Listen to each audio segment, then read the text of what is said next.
Hey, good morning, everybody. Thank you for being with us this morning. We're here to provide a few updates and then take any questions that the media may have. First update is about Birmingham Municipal Court. Birmingham Municipal Court is holding rocket dockets this week for traffic and parking cases at the Boutwell Auditorium. The first rocket docket actually started yesterday and will continue through Friday. So again, this week, rocket docket is Monday through Friday from 9 a.m. to 5 p.m. at the Boutwell Auditorium for municipal court cases. These cases will only address minor trafficking and parking. Future rocket dockets will take place July 19th through the 22nd, as well as August 23rd through the 25th. These will also be at the Boutwell Auditorium.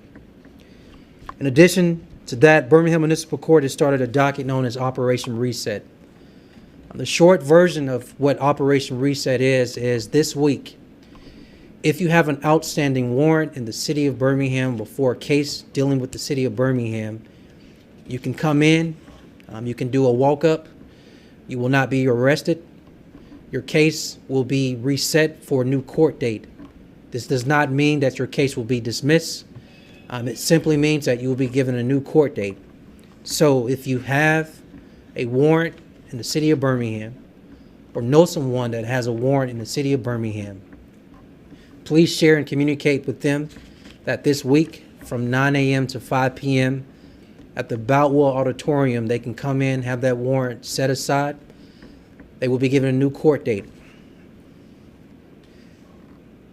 I want to provide a second update dealing with celebrating and acknowledging, commemorating the city of Birmingham's existence of 150 years.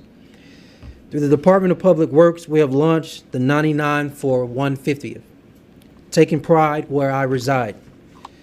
As part of the 150th celebration, we want to focus on the backbone of our city, which is our 99 neighborhoods. This is an aggressive effort to stage a weekly blitz in the 4 quadrants to focus on cleanliness, overgrown lots, trash, and brush in our city. 4 Birmingham communities will be swept each week.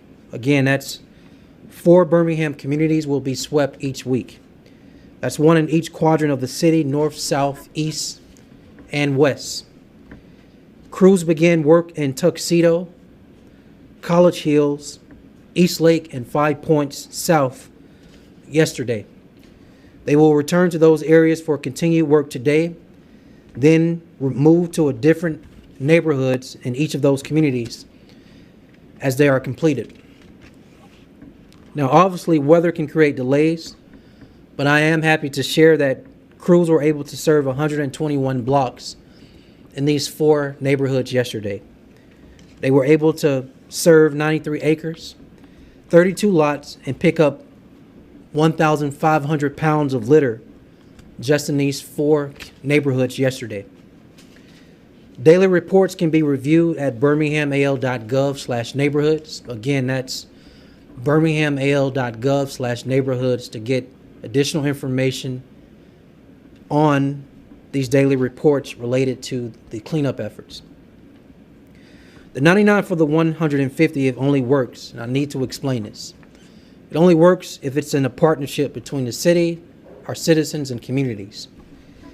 That means we encourage our citizens to cut your lots, move vehicles from the roadway, particularly when DPW crews are moving through your area, pick up litter in your neighborhood, encourage your neighbors to do the same, and make sure that any contractors you hire remove all debris upon completion of their jobs.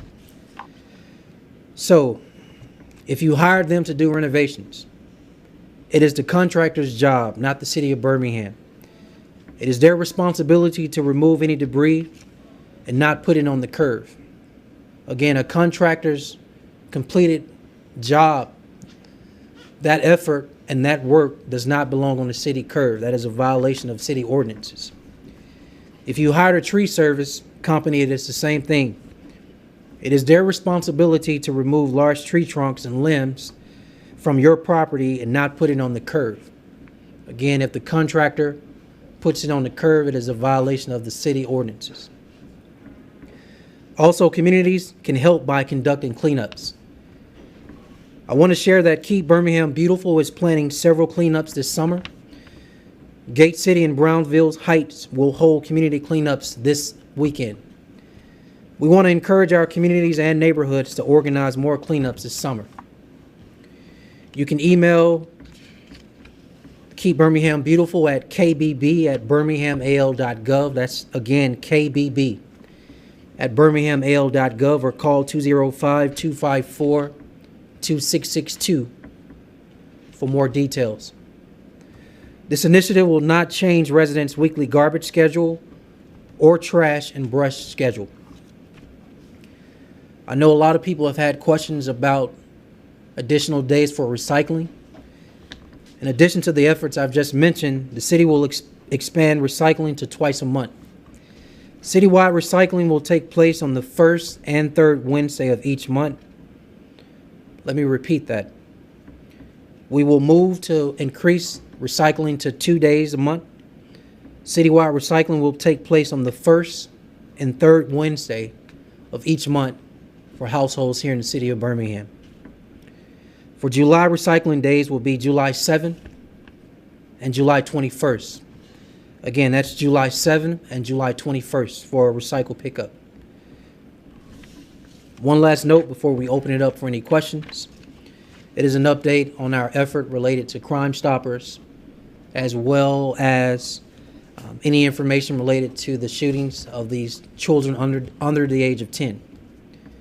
I want to remind the public that we still need your help in solving these 5 individual cases in which children were shot. A $25,000 reward is still available in each case. You can call Crime Stoppers at 205-254-7777. Again, that's 205-254-7777 if you have any information. You can make this call anonymous and don't have to share your name. As always, I want to continue to thank our faith leaders and faith partners, the Housing Authority and ATF, for supporting this effort with funds.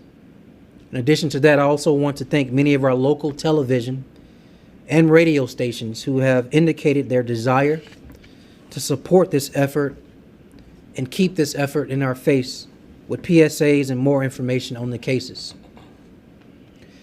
Premium pay. I'm pleased to announce the first initiative of our Magic City Recovery, supported through the Biden's administration's American Rescue Plan, takes place this week. So all of our current city employees will receive premium pay for their continued service during the pandemic between Friday, June 25th and June 30th of next week. Full-time employees will receive a $5,000 one-time payment, and our part-time employees will receive a one-time payment of $2,500. With that, Rick, I'll give it to you and open it up. Yes, sir. We got questions. We don't have anybody on the line today, so any questions from here? Mr. Mayor, going back to crime, what would you say to those folks who look at Major Turner? It happened in February, still no arrests.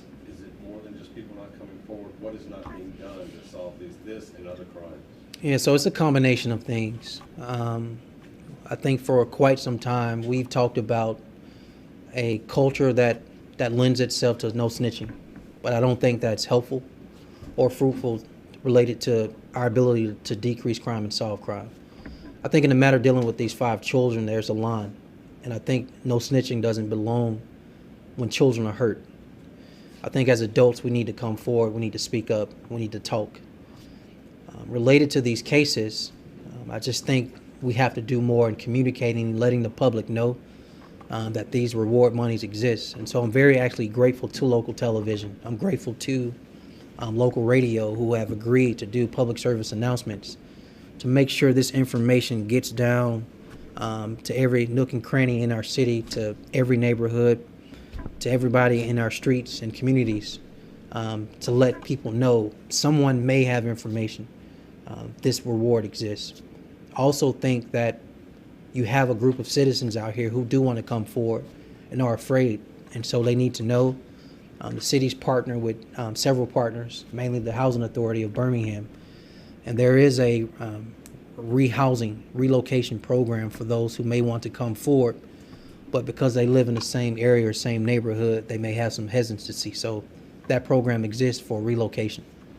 Is the police department reaching into those neighborhoods? Are they getting those community leaders? Do they have that relationship to get people to go and contact others, to come forward? Or is there still a problem of developing that trust here, and why is that? As it relates to these 5 cases, I don't believe that's the case. I mean, our detectives are doing everything they can. But I think this is related to bringing and coming forward information. This is a community issue and a community effort. Well, it needs to be a community effort. And I don't think we can leave it to the 5 detectives that are responsible for these 5 cases. Birmingham has a history that you, Alan, and I think the entire community is aware of. When children are hurt, that it's important for adults to come forward with information. My expectation is not going to change in that effort. I want to encourage any adults, if you know or have any information related to these cases, you can call Crime Stoppers and remain anonymous. Two more questions. First, the big $25,000 per case announced about 2 weeks ago, nothing has come of that from this point. There have been some, I think there have been some calls to Crime Stoppers, but we're still needing more information. We're still needing more tips. Do you have concerns about this summer? Because last week they said the pandemic sort of kept crime, no, granted we had violent crime, but other crimes under control. Do you have concerns that this summer we might see, as many fear, an increase in crime, and is your police department prepared for that? As mayor of the largest city in the state of Alabama, my concern doesn't change based on the season related to public safety. I always have an interest in making sure we do everything we can to keep our citizens safe. The city of Birmingham has 815 plus sworn officers. We're going to make sure our officers are deployed in such a way in June and July and August that we're doing everything we can to provide presence from an enforcement standpoint to keep our citizens safe. But as you know, enforcement cannot be the only lane of addressing and decreasing crime. Anyone else? All right. Yeah. But let me ask you, Go ahead. Is it difficult to recruit for the Birmingham Police Department? We understand that, as you've seen national stories, morale is low, what they're seeing, people don't want to be police officers. Do you have a problem with recruiting? So I think Birmingham is no different than any city our size or larger related to where we are as a country in policing. I think in the wake of George Floyd's death, and 13 months later, recruiting is hard for any police department across the nation right now. I think we just have to be as aggressive as we need to be, and we need to look to our own homegrown talent right here. Young men, young women, born in the city, raised in the city, who love this city, who want to see the city be protected. I think we should be encouraging people to sign up and recruit more aggressively to become Birmingham police officers. It's an unfair question, I'll ask it anyway. Can you guarantee those 5 families that they're going to have arrests made in those cases? It is an unfair question. What I can guarantee you is that we will lend every resource available. We will commit all of our energy and effort to bringing some form of justice. That justice is attached to cooperation from the public. Birmingham police officers did not witness these shootings. We don't have anything that suggests that there's evidence based on tapes or recordings or cell phones or video, etc. Therefore, we need information from the public related to a witness coming forward to provide information that leads to an actual arrest. That is where our energy is, that's where our commitment is, that's where our sense of urgency is related to these 5 cases. How do we get people, how do we get the public, how do we get witnesses to come forward? Any new efforts in that, about getting over that, to develop that, or reaching out to community, town hall meetings, anything to reach the community to say, you see something come forward, you don't have to get help. Any new efforts to reach that community? Yeah, well, I think the newest effort is the PSAs that local TV and radio are providing. Thank y'all.